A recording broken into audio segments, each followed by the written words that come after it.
जय झूलेलाल।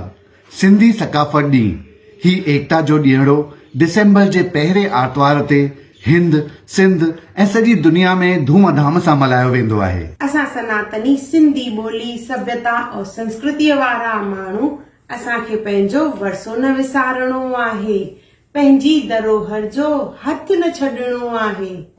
पंहिंजी सिंधी ॿोली जंहिंमें माउ असांखे ॾिनी आहे लोली, उनखे ख़तम न थियण ॾियणो आहे। अचो प्रण कयूं त सिंधी संस्कृति ऐं असांजी सिंधी मिठड़ी ॿोलीअ खे सदाईं गॾु खणी हलंदासीं। पाण पर पंहिंजी ईंदड़ पीढ़ीअ खे बि ज़रूर सेखारींदासीं। असांजी सुहिणी सभ्यता सां भरियल इहो ॾींहुं असांजे सिंधियत जे नाले। असां मोहब्बत वारा माण्हू, असां मोहब्बत करे ॼाणू, असां मोहब्बत वारा माण्हू, असां मोहब्बत करे ॼाणू। हीअ मोहब्बत सां हिते छॾे वेंदासीं, हीअ मोहब्बत सां हिते छॾे वेंदासीं।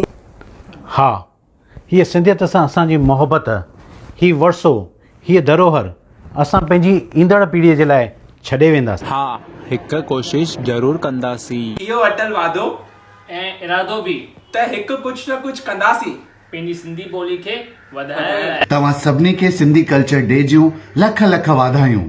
जय झूलेलाल।